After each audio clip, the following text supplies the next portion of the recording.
السلام علیکم۔ کتابوں کی دنیا میں خوش آمدید۔ ممتاز مفتی کے ناول الک نگری سے آپ کو اشفاق احمد اور بانو قدسیہ کی ملاقات کا احوال سناتے ہیں۔ ممتاز مفتی لکھتے ہیں، اشفاق احمد نے 1949 میں گورنمنٹ کالج لاہور میں ایم اے کے لیے داخلہ لیا۔ وہ ان دنوں ایک نوجوان لڑکا تھا۔ اس کی خواہش ہوتی کہ وہ شوخ لڑکیوں کو اپنی باتوں سے متوجہ کرے، انہیں متاثر کرے، لیکن خود صرف اس کی طرف متوجہ ہوتا تھا جو پرے ہو کر بیٹھتی تھی، صرف اس کو ہنساتا تھا جو بات کرنے سے گریز کرتی تھی۔ آگے بڑھ کر بات کرنے والی سے وہ خوفزدہ ہو جاتا تھا۔ کوئی بڑھ کر میدان میں نکل آتی تو وہ میدان چھوڑ کر بھاگ جاتا۔ وہاں ایک محترمہ منظر خاص پر آ گئی۔ وہ بڑی چترکار تھی، اوپر سے جدید، اندر سے قدیم، اوپر سے ٹھہراؤ، اندر سے ہلچل، اوپر ذہن ہی ذہن، اندر دل ہی دل۔ وہ متاثر ہو کر پیچھے ہٹنے کی عظمت سے واقف تھی۔ وہ ان مشرقی خواتین میں سے تھی جو پیچھے ہٹنے والے مردوں کو پہچانتی ہیں اور خود پیچھے ہٹ کر انہیں پیچھے ہٹنے کی خفت سے بچا لیتی ہیں۔ ہوا یہ کہ ایک روز محترمہ کالج کے برآمدے سے گزر رہی تھی۔ اشفاق نے سوچا کوئی منفرد بات کر کے توجہ حاصل کروں۔ ہاتھ پھیلا کر بولا، ایک آنا۔ محترمہ نے پوچھا، کس لیے؟ بولا، سگریٹ پیوں گا۔ محترمہ نے پرس کھول کر ایک آنا ہتھیلی پہ رکھ دیا۔ بس پھر کیا تھا، پنڈورا باکس کھل گیا، بات چل نکلی۔ اشفاق سارا دن موقع ڈھونڈتا کہ ہاتھ پھیلائے۔ محترمہ بھی منتظر رہتی اور اہتمام رکھتی کہ ٹوٹے پیسے موجود رہیں۔ بات بڑھی تو محترمہ آگے بڑھنے کی بجائے پیچھے ہٹنے لگی۔ اشفاق اس فکر سے آزاد ہو گیا کہ اب کیا ہوگا۔ اس کے لیے یہ انوکھا تجربہ تھا، جس میں آگے بڑھنے کی لذت تو تھی مگر فاصلہ کم ہونے کا اندیشہ نہ تھا۔ آگے بڑھتے بڑھتے وہ اس مقام پر پہنچ گیا جہاں سے واپسی ناممکن تھی۔ وہ اپنے گھر کی نیم چھتی میں رہتا تھا۔ اب اس کے گرد اداسی کے انبار لگے تھے۔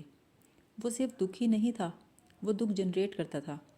اس کی کتابیں گردآلود ہو گئی تھیں۔ ہمارے مشترکہ دوست محمد حسین نے مجھ سے کہا، مفتی جی، یہ اشفاق کو کیا ہوتا جا رہا ہے؟ کہیں محبت کا جھنجھٹ تو نہیں پال بیٹھا؟ میں نے کہا، وہ عاشق مزاج نہیں بلکہ الٹا محبوب طبیعت کا ہے۔ محمد حسین نے بتایا، ایک کالی بلی ہے۔ اشفاق اس کا انتظار کرتا رہتا ہے، اس کے لیے دودھ منگوا کر رکھتا ہے۔ جب وہ آتی ہے تو بڑے شوق سے دودھ پلاتا ہے، پھر اسے گود میں لے کر بیٹھا رہتا ہے۔ میں نے سوچا اگر ڈائریکٹ پوچھوں گا تو وہ کچھوے کی طرح گردن خول میں چھپا لے گا، اس لیے بائدی ہوئے بات کی۔ اشفاق یار، گھر والے تیری شادی کا سوچ رہے ہیں۔ وہ چونکا، تجھے کیسے معلوم ہوا؟ میں نے جھوٹ بولا، وہ نیچے باتیں کر رہے تھے۔ کیا واقعی؟ پھر آ بھر کے بولا، وہ اپنا چاؤ پورا کر کے رہیں گے۔ تو کیا تجھ سے مشورہ نہیں کریں گے؟ بولا، کیا فرق پڑتا ہے؟ میں نے کہا، کیوں بھائی، تمہاری رضامندی سے ہو جائے تو کیا حرج ہے؟ آ بھر کے بولا، تو نہیں سمجھتا یار، وہ خاندان میں سے کوئی لڑکی چن لیں گے۔ تمہارے خاندان میں کوئی خوبصورت لڑکی نہیں ہے کیا؟ ساری ہی خوبصورت ہیں، چٹا سفید رنگ۔ میری تو جان نکلتی ہے چٹے سفید رنگ پر۔ وہ بولا، مجھے تو زہر لگتا ہے۔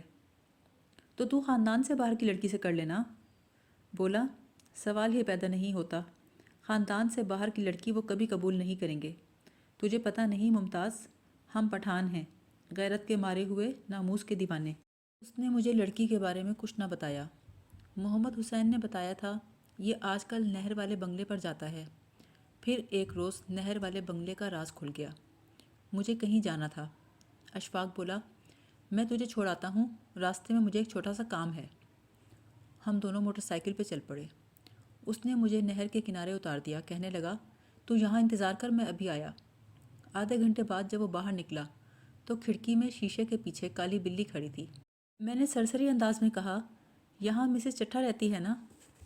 حیرت سے بولا، تجھے کیسے پتہ؟ یار، باہر تختی جو لگی ہوئی ہے۔ میں نے 12 سال محکمہ تعلیم میں ٹیچر کی حیثیت سے کام کیا تھا اور مسز چٹھا محکمہ تعلیم کی بڑی افسر تھی۔ دفتر کا اسٹاف اس کے نام سے تھر تھر کانپتا تھا۔ جب وہ لیڈی میکلیگن کالج کی پرنسپل بنی تو 6 ماہ میں سب لڑکیوں کا بھوت نکال کر انہیں ڈسپلن سکھا دیا تھا۔ میری ماں اس کی بہت مداح تھی۔ کہتی تھی، جب تقسیم کے وقت مشرقی پنجاب میں مسلمانوں کا کشت خون ہو رہا تھا تو مسز چٹھا گورداسپور سے بھاگی نہیں بلکہ مسلمانوں کی جانیں بچانے کے لیے ڈٹ کر بیٹھی رہی۔ اس نے اپنے جوان بیٹے کو ایک جیپ اور بندوق دلا دی اور ایک ڈرائیور کا انتظام کر دیا اور کہا، جاؤ بیٹا، یہ جہاد کا وقت ہے، سڑک پر نکلو، مسلمانوں کی جانیں بچاؤ۔ پھر میری بہن کی شادی کے موقع پر ہمارے رشتہ داروں نے ہمارے گھر پہ حملہ کر دیا۔ پولیس آ گئی۔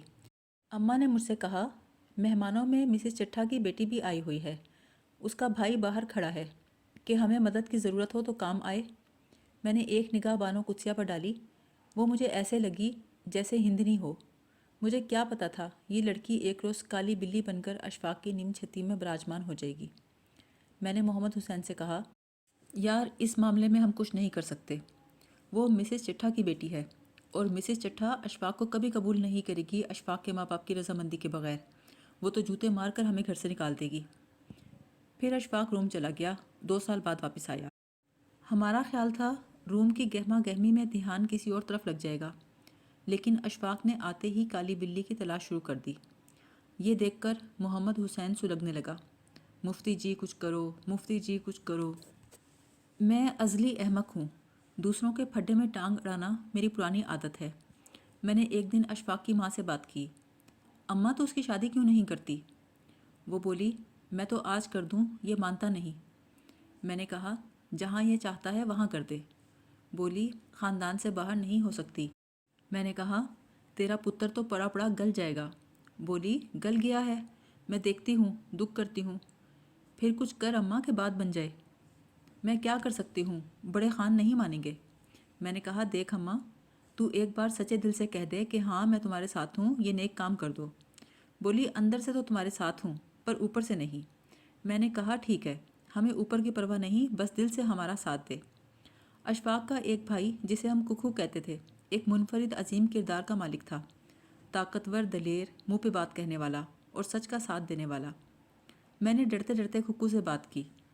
وہ چلا کر بولا، نہیں، میں شکو کی زندگی تباہ نہیں ہونے دوں گا، گھر والے نہیں مانتے تو نہ مانیں، میں تمہارے ساتھ ہوں۔ اس نے ہماری ہمت بڑھائی۔ اگر ککو نہ ہوتا تو اشفاق کے گھر میں آج گلابی اور چٹے سفید جسم سے ایک چوکی بھری ہوتی۔ مسز چٹھا کی ناک کی دھار کو بانو قدسیہ نے کند کر دیا تھا۔ نتیجہ یہ ہوا کہ ایک رات سمنا باد میں ککو ہمیں حوصلہ دے رہا تھا۔ مرد بنو مرد، وہ کہہ رہا تھا، جب تک میرے دم میں دم ہے تمہاری طرف کوئی ٹیڑھی آنکھ سے نہیں دیکھ سکتا۔ محمد حسین اور میں تھر تھر کانپ رہے تھے، کہیں بڑے خان پولیس لے کر نہ پہنچ جائیں۔ اندر کوارٹر میں مولوی صاحب اشفاق احمد اور بانو قدسیہ کا نکاح پڑھا رہے تھے۔